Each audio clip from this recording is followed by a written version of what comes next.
Hello and welcome. Well, for any expectant and mother-to-be, the lead up to the arrival of your newborn baby is such an incredibly exciting time. And during these 9 months, the food that you eat fuels you and your baby. However, after you have given birth, your diet is just as important, as it helps your body to recover and gives you the energy you need to care for you and your newborn. That said, we're here today to share postpartum and postnatal nutrition and self-care advice with our special guest, Christina Ross. Now, Christina is an accredited practicing dietitian, health coach, and a busy mum, and also founder of Cultivate Nutrition, where she provides online nutrition consultations and courses for new, seasoned, and soon-to-be mothers. Thank you for joining us today. How are you doing? Thank you so much for having me. I'm well, thank you, Rachel. How are you? Yeah, I'm really excited for this chat, actually. And of course, in the lead up and after the arrival of a newborn, naturally the focus is on the health and well-being of the baby, and with good reason. However, postpartum care is really particularly important, as it is, I guess, a vulnerable point of time for women and their babies. I'd like to know initially, do you find that it is common that new mums tend to neglect their own health and well-being sort of post-birth? Have you found that in your experience? Yeah, I have found that in my practice, and I think it only comes naturally that we sort of fall into that habit, because our focus is all on the newborn, of course, and then any other children we might have in the family as well. So as mothers, we do tend to put ourselves further down that priority list. But my mission is really to empower mothers to take control of their health and understand that they're just as important as their children, and give them practical strategies around their nutrition so that they can work that into their busy family life. Yes.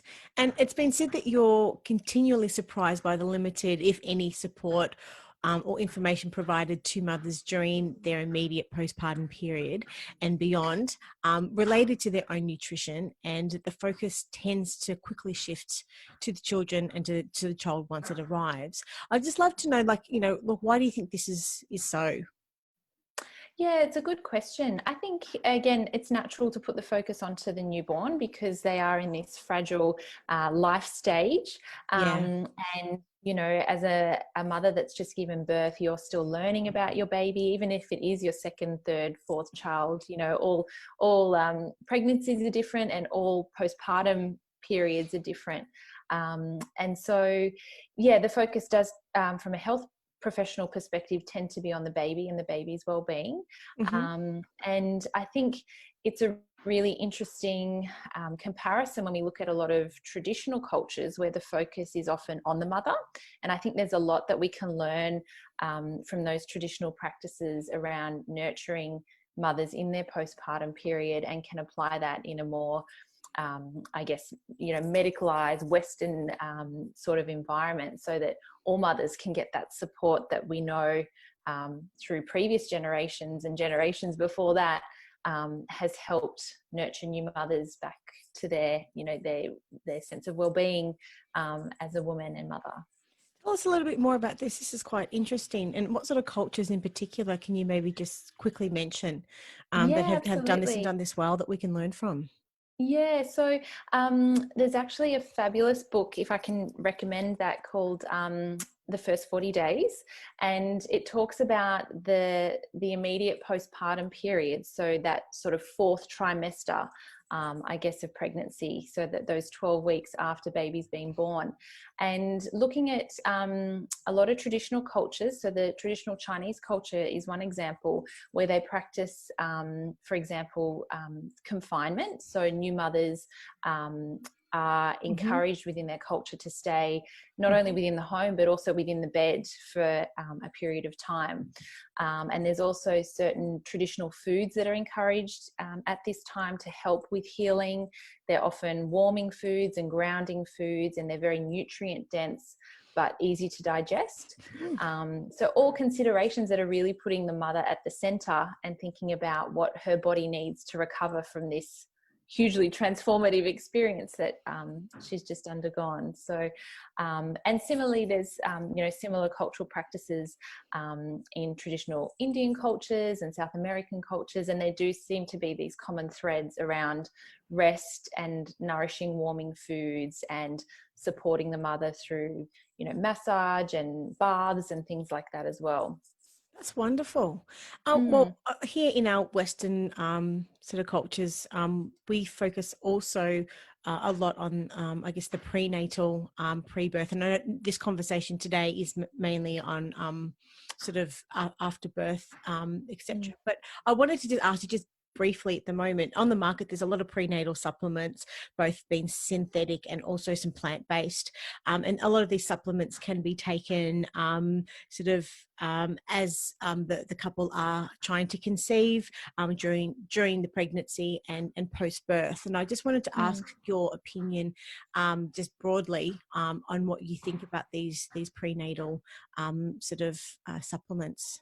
Yeah, absolutely. So ideally, it would be great to start the prenatal supplement sort of 3 months before conception. And I understand that's not always the way things go, but if you are actively planning a pregnancy, ideally 3 months out, starting these prenatal supplements.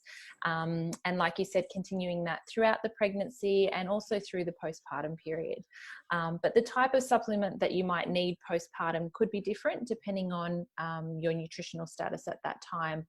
So it's best to speak with your dietitian or GP.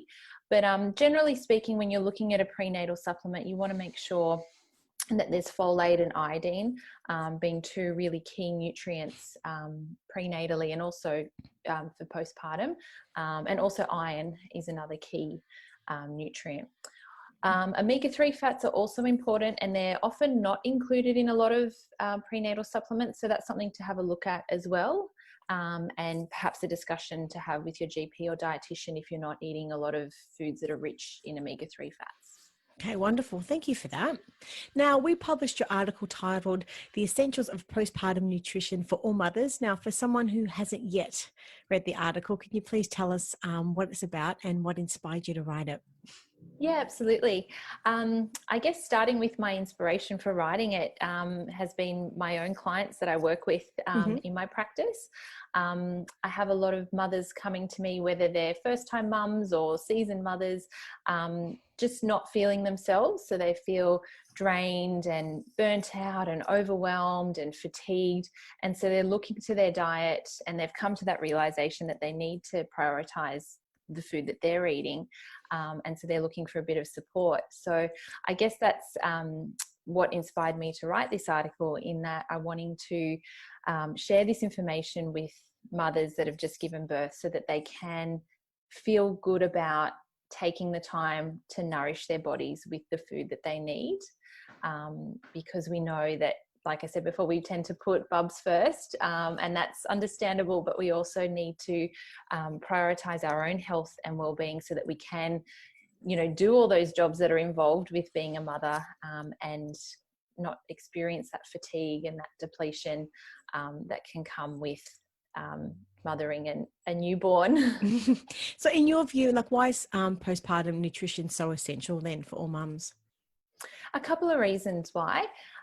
Firstly, your body has just grown another human being, and that's a very energy intensive and nutrient intensive job for it to do.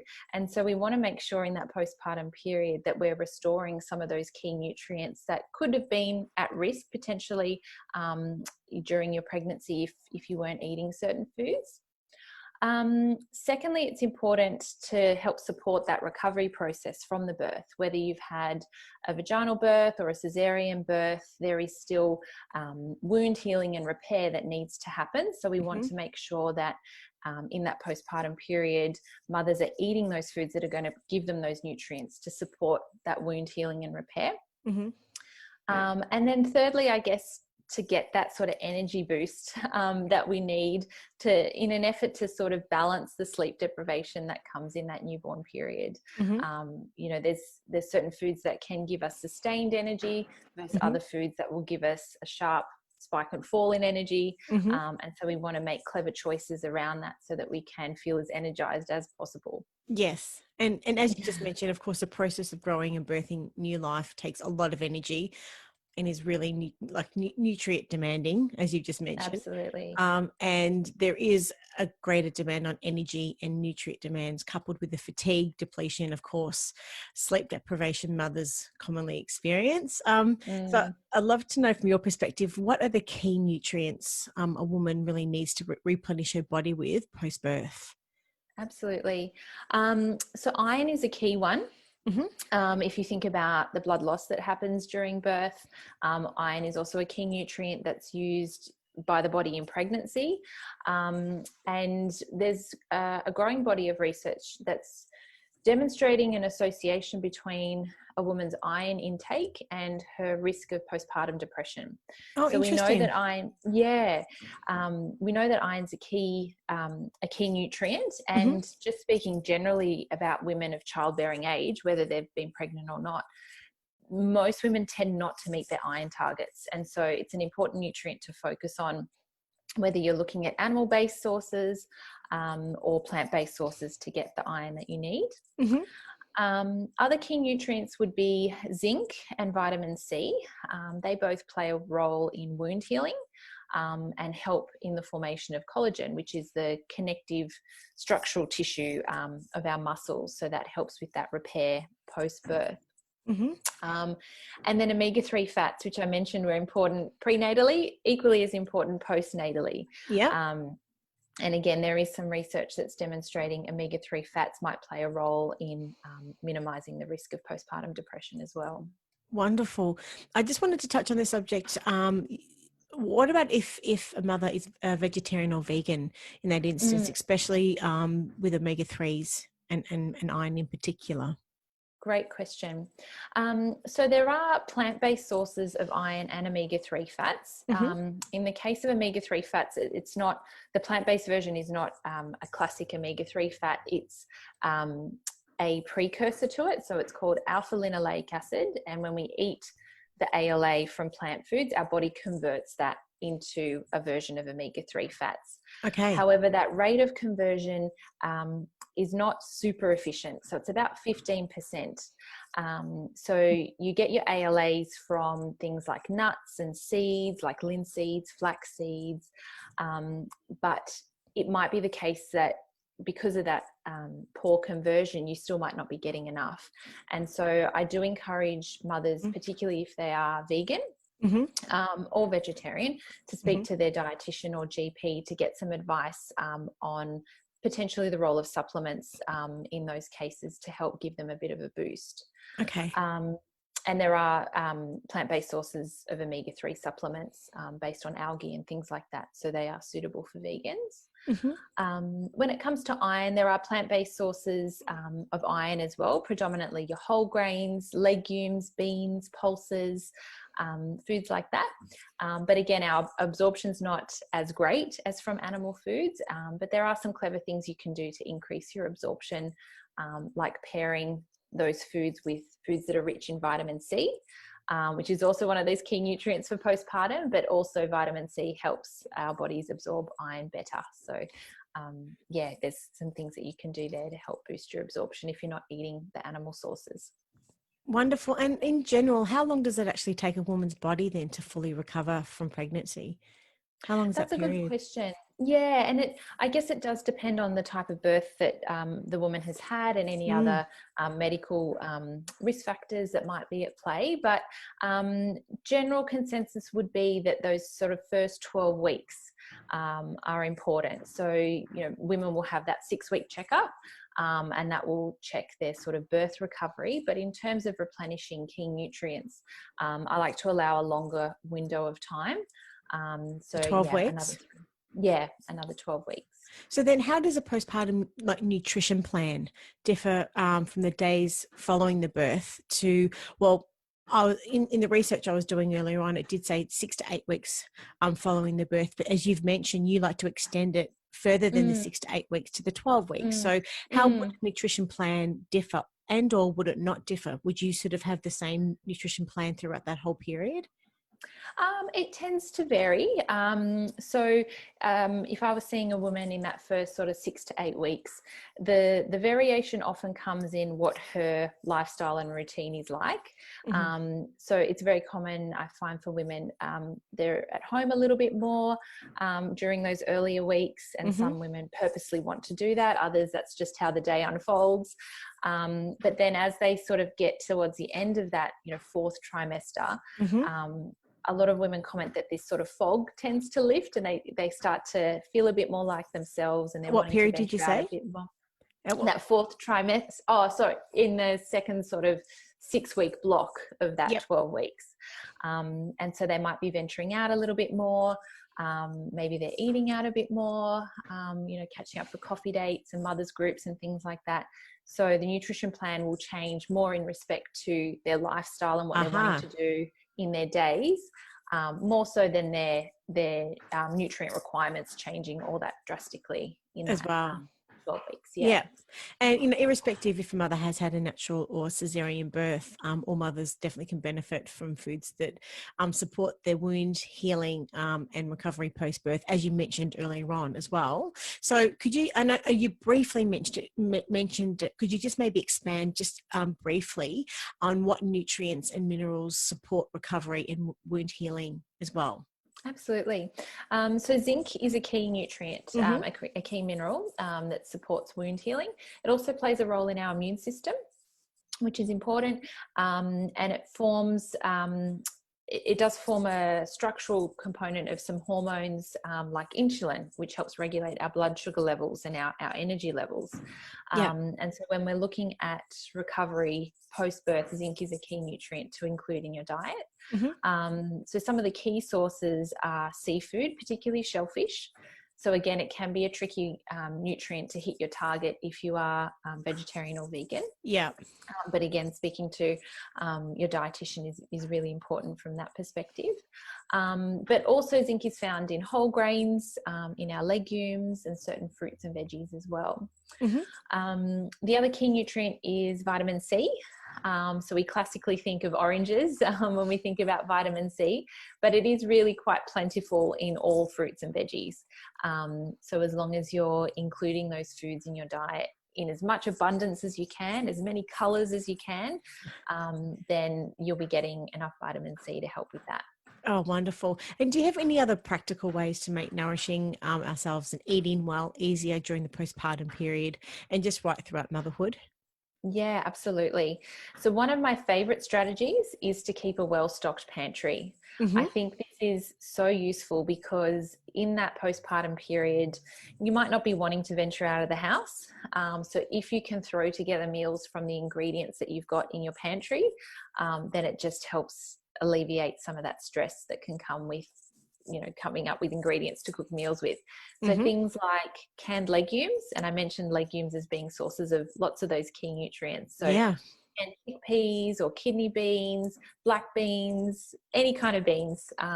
They're shelf stable, they're relatively inexpensive, and they're a great source of protein and also iron and zinc and those nutrients we talked about. Canned fish as well, so tuna or salmon for some of those healthy omega-3 fats. Canned tomatoes or passata makes a great base for lots of dishes, so keeping that in your pantry. Frozen veggies, frozen berries. I know that's not a pantry staple, but it's a freezer staple. So again, just keeping that pantry and freezer well stocked so that you can throw together meals from the ingredients you've got on hand, I think is a really useful strategy, not only just in postpartum, but throughout motherhood as well. Other staples like sort of your dry goods, so thinking about rice and pasta, quinoa, any other grains that you typically cook with, eggs and long life milk, whether it's animal or plant-based, I think would be key staples to have on hand. The other strategy I really like is this idea of a meal train. So, and I'm hearing a lot more women doing this through their late pregnancy, when people are asking them, well, what can I get you? What do you need for baby? Instead of gifts for baby, they're asking for this meal train idea so that Okay. friends and family allocate one night once the baby's arrived, and they offer to bring dinner over for Oh, the wonderful. family. So the mum doesn't have to cook. Yeah. So whether it's a frozen home cooked meal that you can just keep in the freezer for when you need it, or whether it's, you know, a dish that's ready to go. I just think that's such a beautiful idea for new mums. I know I would have Yes. loved that as a new mum myself. And yeah, as an extension of that, another idea is to keep your your freezer well stocked with Mm-hmm. home cooked meals. And so this is something that you can also plan for during your pregnancy. Yes, But absolutely. throughout motherhood as well, you know, if you're making a bolognese sauce, make double. It doesn't Yes. take that much extra effort, and then you can freeze that extra portion, keep it in the freezer, and then you've always got it there for, you know, those nights where you're too tired or you can't think of what else to cook. It Mm-hmm. just I find that it helps alleviate that mental load that comes with the what's for dinner conversation. Absolutely. And I'd love for Yeah. you, can you maybe share some simple meal or maybe snack ideas even that provide some of the key nutrients that you've just mentioned? And also, I think you've highlighted them in the blog, also in the article. Yeah, sure. So I'm a huge fan of one-handed snacks because often the other hand is holding baby or Yes, nursing yes. baby or trying to get baby to sleep. So a Mm-hmm. couple of ideas. Edamame beans are great. You can buy them frozen from the Oh, love them. supermarket. Yes, great I idea. know.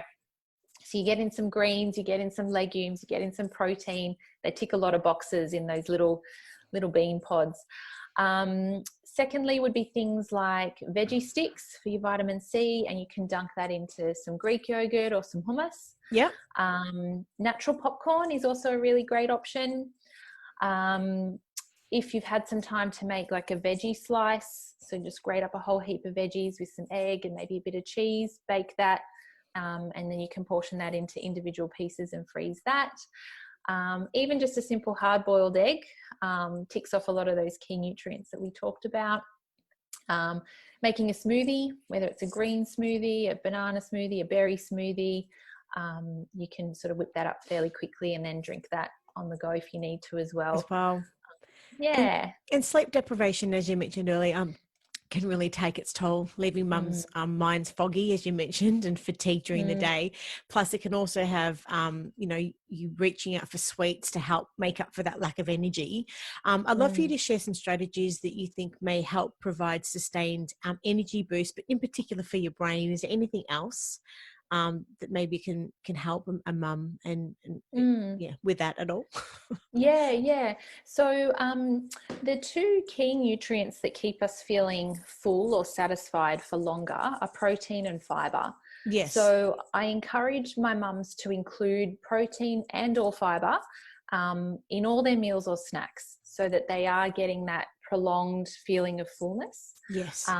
Because often that hunger is then what kind of triggers the or shaky hands or feeling grumpy or hangry or tired, and it just sort of exacerbates that sleep deprivation that's already kind of there when you're up through the night feeding a newborn. You've mentioned earlier on, and also in your article, there's been an association between poorer quality diets and an increased risk of postnatal depressive symptoms. I'd love to know, what do new mums need to incorporate into their diet to help prevent this then? That's a great question. And the research does show an association. So it's not a direct cause and effect. So when they're looking at identifying, better quality diets versus poorer quality diets, there are some key traits that are common. Mm-hmm. So better quality diets tend to have more fruit and veggies in particular. They also tend to have more heart healthy fats. So looking at your omega-3 fats, but also fats from like olive oil, as opposed to more sort of saturated or trans fats, which would be in a poorer quality diet. And they tend to have fewer processed foods, so fewer foods that are higher in fat, sugar, or salt. So they're sort of the general kind of traits of a better quality diet from a health perspective. So including lots of fresh fruit and veggies, lots of colour would be sort of a starting point there, and some good healthy fats as well. This has been a great chat. Now, if you were to summarise, I guess, your key messages for anyone watching and listening, what would they be? My key message is for all mothers, whether it's a new mom or a seasoned mother, to really feel okay and to feel good about taking time to prioritize their health and their nutrition. Mm-hmm. I find a lot of guilt in a lot of my clients when they first come to see me about taking this time to prioritize their health. But they very quickly realize how impactful it can be and how effective it can be in improving how they feel, just by taking a little bit of time to get their nutrition right, and with some practical strategies that can work in easily with their lifestyle. So I'd really love for all mothers, once they have a baby, to see a dietitian or any healthcare professional that they feel will help improve their health so that they can feel their best. And in saying that, like, where would I guess, say, for a mother that is expecting at the moment, where would you suggest that she starts? What's a really good starting point? So a mother who's expecting, yeah. Yeah. So I think just also thinking about some of those strategies I mentioned before about getting a little bit organized in the kitchen for when baby Mm-hmm. arrives. So making sure she's got some pantry staples there that she can throw together some quick meals, or freezing some meals so that they're there in the freezer. I do have a free download on my website that is useful. Fantastic. It's just a Whole Foods pantry checklist. And I've filmed a little video just going through my own pantry, just as an example. So it's a checklist of all those pantry staples that you can whip up quick meals from. So maybe going through that to get organized in that sense. Wonderful. Can And be we'll make sure helpful. we include that link and the link to your article in the show notes. Christina, thank you so Awesome. much for your time today. If anyone's got any other questions, whereabouts can they find you? They're more than welcome to reach out on Instagram. So my handle is @_cultivate nutrition, all one word, _. Or they can search me on Facebook as well. I do also have a private Facebook page for mums and women looking to conceive. So if that's something that you're interested in, you're more than welcome to join in there as well. Wonderful. Thank you so much for your time. And I really look forward to having another chat in the not too distant future. Take care and That stay sounds safe. wonderful. Thank you See so you much, later. Rachel. Take See care. you. Bye. Bye.